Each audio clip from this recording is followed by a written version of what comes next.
नमस्कार साथियों। आज की कक्षा में आपका स्वागत है। नव वर्ष की पूर्व संध्या पर आपको हार्दिक स्वागत और अभिनंदन। वैसे ये अंग्रेजों का नव वर्ष है और भारतीय नव वर्ष चैत्र प्रतिपदा से प्रारंभ होता है, जो प्रकृति की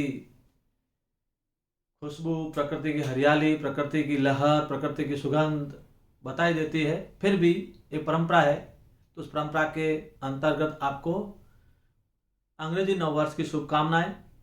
और इस नव वर्ष से नई ऊर्जा, नए उमंग, नया लक्ष्य, नई सफलता के लिए तन मन को तन्मयता के साथ, एकाग्रता के साथ आगे बढ़ते हुए आप अपने लक्ष्य की ओर बढ़ें और ये आने वाला वर्ष यानी 2021 आपके लिए सफलता की सीढ़ी बने और सफलता के पथ पर अग्रसर हो। जो आपका हम परमात्मा से प्रार्थना करते हैं कि आपको सफलता मिले और इसी 2021 में आपकी नियुक्ति हो और आप एक जिस लक्ष्य को लेकर चले वो आपका लक्ष्य पूर्ण हो। तो आज की कक्षा की बात करते हैं, संस्कृत कैसे पढ़ें जिससे आपको 30 में से 30 अंक मिल जाएं। वो तरीका बताएंगे।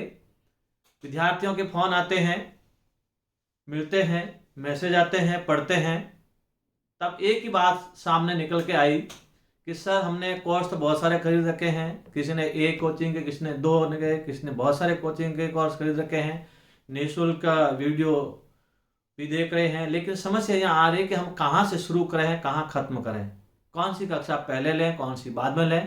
कि 10वीं के पढ़ने के बाद में संस्कृत पढ़ी नहीं है, तो संस्कृत बहुत सरल विषय भी है और कठिन भी है, जिसके पल्ले पढ़ती नहीं है, पल्ले पढ़ने के बाद छूटती नहीं है और समझ में आती नहीं है, और आ जाती है तो कोई दिक्कत होती ही नहीं है, पूरे अंक आ जाते हैं।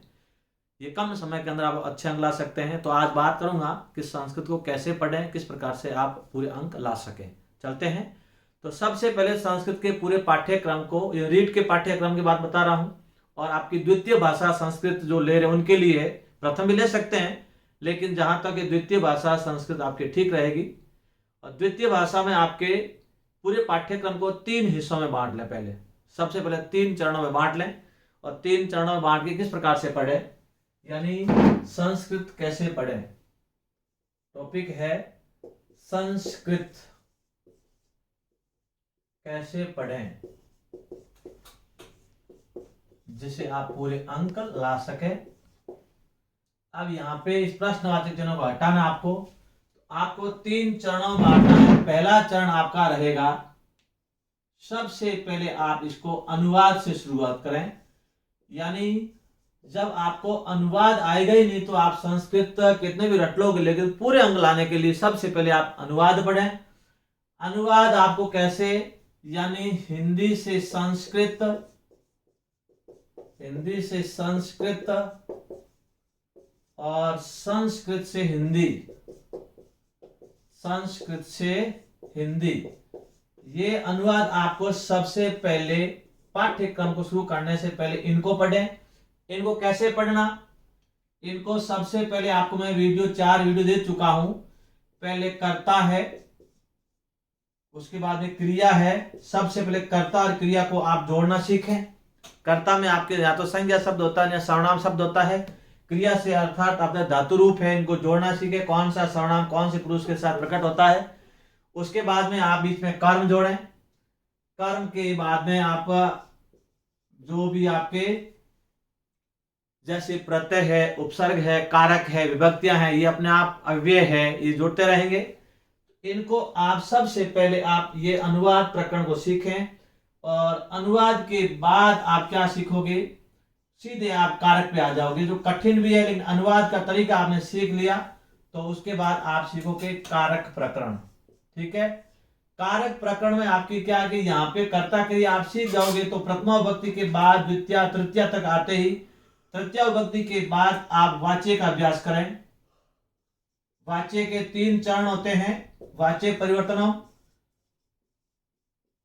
वाच्य परिवर्तनम 3 चरण होते हैं। तो 2 चरण आप तीसरी विभक्ति तक पूर्ण कर लें, और तीसरा चरण 7वां विभक्ति होने के बाद आप उसको पूर्ण करें, जो मैं आपको नियमित मेरे वीडियो YouTube पर भेज रहा हूं, उसके माध्यम से आप प्रैक्टिस करते रहें। यानी सबसे पहले अनुवाद सीखे। अनुवाद का अर्थ है सामान्य परिचय, और सामान्य परिचय आपके सामान्य से ही आगे बढ़ोगे, सरल से कठिन की ओर बढ़ोगे। तो ये आपके 4 वीडियो मैं अभी दे चुका हूं, इनके कुल 10 वीडियो दूंगा। तो पूर्ण धीरे धीरे जैसे कारक होगा, प्रत्यय होगा, उसके माध्यम से आगे बढ़ते रहेंगे। तो अनुवाद परिचय आपके प्रकरण के बाद में आपके आगे कारक प्रकरण, कारक प्रकरण के बाद में आपके आगे वाच्य परिवर्तन। वाच्य परिवर्तन के बाद में आपको क्या करना है, शुद्ध और अशुद्ध। ध्यान देना, क्या पढ़ना है, शुद्ध और अशुद्ध वाक्य किस प्रकार से आपको बनाना, यानी अशुद्ध वाक्य को शुद्ध कैसे करना, ये आपका एक प्रश्न आता है। तो ये वाच्य परिवर्तन के बाद का है। तो ये सारा का सारा आप इतना सीख जाओगे तो आपकी ग्रामर है वो आधी से अधिक पूर्ण हो जाती है। उसके बाद में तो कोई ज्यादा विशेष है नहीं। यानी अनुवाद, कारक, वाच्य, शुद्ध अशुद्ध, उनके बाद आप आ जाओ प्रत्यय पे। किस पे आ जाओ, प्रत्यय पे। प्रत्यय पे क्यों आओ, क्योंकि प्रत्यय आप करोगे साथ साथ में अनुवाद होना जरूरी है। केवल प्रत्यय की पहचान से कुछ नहीं होगा, प्रत्यय के माध्यम से अनुवाद भी आपका होता रहेगा। ये अनुवाद, कारक, वाच्य, शुद्ध अशुद्ध, आपके वाक्य बनाने वाला, जो वाक्य शुद्ध आएगा अशुद्ध आएगा उसको शुद्ध करना, और उसके बाद में प्रत्यय प्रकरण। ये आपका जो टॉपिक है, इन टॉपिक को आप किस प्रकार से सबसे पहले अच्छी तरह कर सकते हो, ये आप पर निर्भर करता है। अब यहाँ पे आपका उपसर्ग भी है, लेकिन उपसर्ग यहाँ नहीं होगा, उपसर्ग का टॉपिक दूसरे चरण बताऊंगा। तो ये पहला चरण आपका है। पहला चरण आपको मैं क्या सीखना है, अनुवाद, अनुवाद के बाद में कारक, कारक के बाद में वाच्य, वाच्य के बाद शुद्ध अशुद्ध, अशुद्ध और के बाद में प्रत्यय, प्रत्यय के बाद में आप एक और है प्रश्न निर्माण। ये भी इसके साथ है प्रश्न निर्माण। ये पहला चरण पूरा हो जाता है। अब आप चाहे मेरा वीडियो देखें, चाहे कहीं कोचिंग में पढ़े, किसी प्रकार से कोचिंग में जो भी पढ़ाएं, तो एक साथ सारे ऐप में वीडियो है तो उसको आप ऐसे देखें। पहले अनुवाद वाला देखें, उसके बाद कारक वाला देखें। कारक का वो विभक्तियां का वो एक ही है, कारक प्रकरण विभक्तियां। और उनके बाद में आप क्या देखोगे, वाच्य पे आ जाओ। वाच्य के तीनों चरण है, 3 कारक के बाद में 2 चरण पढ़ लो। तीसरा चरण जो कठिन लेवल है पूरे होने के बाद, उसके बाद शुद्ध अशुद्ध, उसके बाद में प्रत्यय प्रकरण, प्रत्यय के बाद में प्रश्न निर्माण। ये आपका पहला चरण पूरा हुआ। अब आपको दूसरे चरण में क्या करना है, दूसरा चरण आपका सबसे पहले आप ले वर्ण विचार। क्या लें, वर्ण विचार। और वर्ण विचार के बाद में आप क्या लोगे, शब्द विचार यानी संधि। पहले वर्ण विचार में आप लोगे संधि प्रकरण। संधि प्रकरण के बाद तुरंत आप क्या ले लोगे, उपसर्ग, क्योंकि उपसर्ग सारे संधि के ऊपर ही आपके टिके हुए हैं। उपसर्ग प्रकरण। और उपसर्ग के बाद आप आने के बाद आपको यहाँ विभक्ति, आपको कारक सारे याद कर ली, विभक्ति याद कर ली। तो अब आपको आना है समास पे। क्यों, क्योंकि अब आपका जो समास है, समास से पहले एक आप लेना चाहते अव्यय ले लें, अव्यय प्रकरण। और अव्यय प्रकरण के बाद में आप क्या लोगे, समास, जो सबसे कठिन होते हैं। लेकिन समास आपने संधि पढ़ ली और आपने शुद्ध अशुद्ध और ये विभक्तियां पढ़ ली, तो आपका समास कठिन नहीं होगा, आराम से कर सकते हो। समास के अंदर आप कोई दिक्कत नहीं आएगी। वर्ण विचार, संधि प्रकरण, उपसर्ग प्रकरण, अव्यय प्रकरण, समास प्रकरण। अब इनके बाद आप क्या लोगे, शब्द रूप। शब्द रूप आपके अधिक तो अधिक यहाँ आ गए, आपके कार्य के साथ कार्य विभूतियां पढ़ोगे तो आपके शब्द रूप अधिक तो आ जाएंगे यहाँ पे। यदि यहाँ आपके शब्द रूप है वो आपको एक एक याद होंगे, उसके बाद वापस पुनरावृत्ति में आपको शब्द रूप यहाँ ले लोगे। और धातु रूप भी आप आधे आगे, लेकिन क्रम से लोगे तो शब्द रूप में आपका हो जाएगा धातु रूप, ये हो जाएगा धातु रूप। तो अब यहाँ भी आपके शब्द रूप और धातु रूप साथ साथ हो जाएंगे, आपके अनुवाद के साथ में यहाँ हो गए। ये सारे अनुवाद में आपके शब्द रूप, जो सर्वनाम शब्द है, चाहे संज्ञा है चाहे सर्वनाम है, दोनों आपके बेसिक सामान्य जानकारी में आपके ये हो जाएंगे, चाहे शब्द रूप हो चाहे धातु रूप। उनके बाद में यहाँ पे भी आपको एक बार सारे अकारांत से विकारांत, सकारांत, तकारांत जो भी आपके शब्द रूप बनते हैं सारे के सारे देख लें। और 5 लकार होते हैं, लेकिन 10 लकार होते हैं। गत वर्ष एक और पूछ लिया था, तो मुख्य रूप से 5 लकार याद करें। 5 लकार करने के बाद में एक बार थोड़े से 10 लकार भी देख लें। मैं आपके लकार आराम से 10 के 10 करवाऊंगा। ये आप सारे देखने के बाद आप यहाँ पे एक है विशेषण विशेष्य, जो समाज के साथ हो जाएगा आपका विशेषण और विशेष्य। ये आपका एक टॉपिक एक सवाल आता है, तो ये विशेषण विशेष्य किसके साथ आ जाएगा, ये समाज के साथ आपके आ जाएगा। तो शब्द रूप धातु रूप आपकी याद है। और शब्दों के माध्यम से पहचान करनी है। विशेषण विशेष चाहे समास के साथ भी याद कर सकते हैं। समास पढ़ोगे तो आपका कर्मधारय समास पढ़ोगे तो अपने आप आपको विशेषण विशेष याद हो जाएंगे। अब उनके बाद में आपका एक विलोम शब्द भी आता है, विलोम शब्द, और एक आता है लिंग। संस्कृत में सबसे ज्यादा क्या होता है, लिंग परिवर्तनम। लिंग परिवर्तनम, यहाँ पे धातु रूप है जो लकार बोलते हैं, लकार परिवर्तनम, लकार परिवर्तनम। ये जो टॉपिक है, जो लिंग आपका संस्कृत के सबसे ज्यादा कठिन होता है, तो लिंगानुशासन एक पुस्तक आती है, उसके माध्यम से याद कर सकते हैं। और एक वीडियो में आपको लिंग किस प्रकार से बदलते हैं, क्योंकि हिंदी में लिंग तो आप क्रिया से पहचान कर सकते हैं, लेकिन संस्कृत के बहुत कठिन होते हैं, जिसको आपको अलग करने पे, धातु प्रत्यय सब अलग करने के बाद पता लगता है कि लिंग कहाँ किस प्रकार लगता है। तो ये सबसे कठिन आपका होता है लिंग परिवर्तन। इस एक के लिए आप ज्यादा समय खराब ना करें, मैं आपको एक अच्छे से वीडियो दूंगा, अधिकतर वो पूछे जाते हैं उनमें आ जाएंगे, और इस पे ज्यादा समय खराब ना करें। एक अंक के लिए मैं नहीं कह सकता, बाकी आपका एक अंक भी मैं कटने नहीं दूंगा, ये इसके साथ आप आराम से कर सकते हैं। और उनके बाद में आपका एक है सुक्ति। तो सुक्ति अधिकतर आपके सुक्ति का अर्थ है अवयव के साथ में, उपसर्ग के साथ में, कारक, और ये पढ़ोगे तो सुक्तिया का अभ्यास आपके हो जाएगा। यहाँ सुक्ति को इनके साथ में याद कर सकते हैं, इसके साथ क्यों, क्योंकि अनुवाद आना जरूरी है। तो सुक्ति को आप इनमें याद कर सकते हैं, और इनमें नहीं होता बाद में इसको आप अभ्यास कर सकते हैं। तो ये आपका दूसरा चरण पूरा हो गया। अब दूसरे चरण में देखते हैं कि कितने अंक का ये माना जाए आपका है 1 2 3 4, यानी ये आपका 5 अंक का ये हो जाएगा। नोट करना अच्छी तरह से कम 5, क्या ये और बढ़े ना, 5 6 7 8 9, यानी 9 अंक का पहला चरण आपका पूरा हो जाएगा। कितने अंक का, 9 अंक का। इसमें आपका हो गया 1 2 3 4 5 6 7, कम से कम आपका यहाँ पे भी हो जाएगा 6 अंक का। ये दूसरा चरण आपको हो जाएगा 6, या ये भी कर सकते हैं ये 8 और ये 7। मान लो इसमें कम ज्यादा कह सकते हैं, ये भी 9 भी हो सकता है, तो ये 6 भी हो सकता है।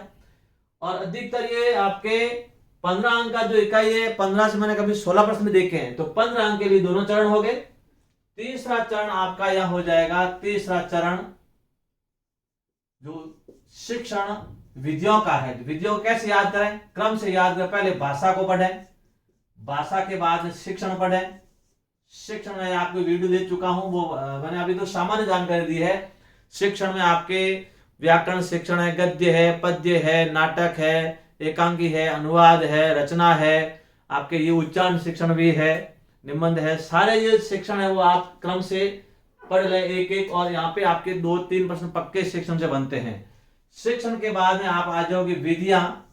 तो विधियां संस्कृत में 2 भागों में है मुख्य रूप से, और बाकी 3 में है। पहले आप पढ़ोगे प्राचीन विधि, और प्राचीन के बाद में आप पढ़ लोगे नवीन, और नवीन के बाद में आपका है नवीनतम उपागम, नवीनतम उपागम।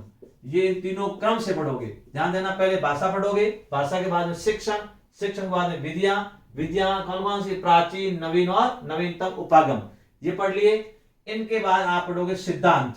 शिक्षण के क्या है, सिद्धांत, ये आप अच्छी तरह इसको पढ़ लोगे। अब ये सिद्धांत पढ़ने के बाद आप वापस सीधा आ जाओ किस पे, कौशल पे। यहाँ पे आपके हो गए कौशल, जो 4 कौशल आपके सुनना, पढ़ना, बोलना, लिखना, जो सारे हैं, सुनना, बोलना, पढ़ना, लिखना क्रम से है। और मनोवैज्ञानिक क्रम कौन सा, अमनोवैज्ञानिक कौन सा, वो सारे आपके सेक्शन में करवाऊंगा, सारे देख लेना। कौशल के बाद आप क्या पढ़ लोगे, वापस आ जाओ अधिगम साधन, अधिगम साधन और संप्रेषण साधन, संप्रेषण साधनानी, ठीक है, संप्रेषण साधनानी।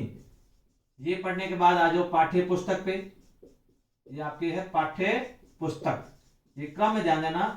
ये पहली इकाई, दूसरी इकाई तो पूरी हो जाएगी आपकी पाठ्य पुस्तक तक, यानी पहली इकाई में आपके है सिद्धांत तक, और उसके बाद ये दूसरी इकाई हो जाएगी आपकी। तो आपके 5-7 प्रश्न यहाँ हैं, तो यहाँ आपके 5 नहीं आएंगे, यहाँ आपके प्रश्न आप बन जाएंगे 3 2 5 4 प्रश्न बन जाएंगे। यहाँ आप बन जाएंगे 6 प्रश्न, 6 या 7 ही बना सकते हैं, कोई 1 2 इधर उधर हो सकता है। उसके बाद आपका है तीसरी इकाई है जो मेथड की, यहाँ पे है मूल्यांकन, जो सबसे महत्वपूर्ण है।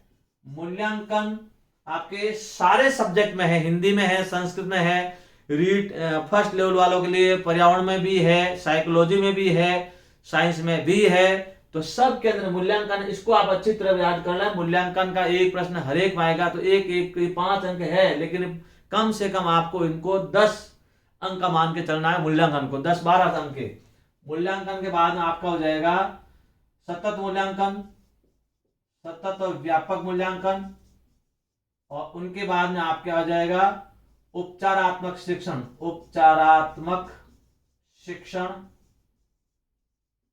और उपचारात्मक शिक्षण के बाद में एक छोटा सा और है आपका